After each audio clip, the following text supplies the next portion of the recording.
Started diving when I was 8 years old with my mom, so I've been in the water for a very long time. Greg Furstenworth has seen a lot in his life spent underwater around the Florida Keys, but he'd never seen anything like this. I noticed the fish were spinning, and so I started taking video of that I really had no idea what I was looking at. Since last fall, he's seen stingrays moving upside down, Goliath groupers flailing on their sides, and dozens of other species swimming in tortured, flailing loops.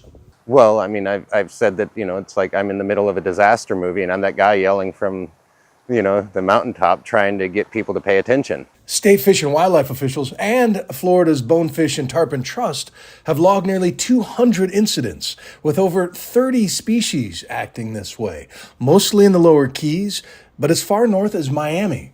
Yeah, this is crazy. I was out on a 6-hour charter. I had 2 people on the boat, and we were down off a Ligman bank, and we happened to see a fish floundering on the flats. And then so we got close to him. We wanted to see if there was a problem, and we could obviously tell that he was in distress. It turned out to be a sawfish, a critically endangered species that might lose 4 or 5 mature adults a year.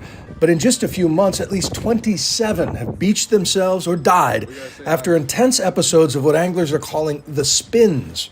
So typically when we think of fish acting strangely or dying, we either think of low oxygen conditions in the water or red tide. And so we saw neither. At the water school at Florida Gulf Coast University, Mike Parsons' team is part of a statewide effort to solve the mystery of the spinning fish. And while tests for most toxins have turned up empty, the most promising suspect is found living off seaweed at the bottom, a tiny critter named Gambier discus. This is the highest we've seen of the Gambier discus cells in the Keys. We don't know if it's the main cause. The single-cell algae can produce various neurotoxins and is showing up at record high levels. But it's just one more stressor on marine life already reeling from pollution, overfishing, and off-the-charts ocean heat waves brought by climate change. So there's concern and curiosity, I guess, on could the hot temperatures in the summer cause some changes that maybe led to the fish behavior now, and we just don't really have all the pieces together to try to link one to the other. They really have no idea what is happening.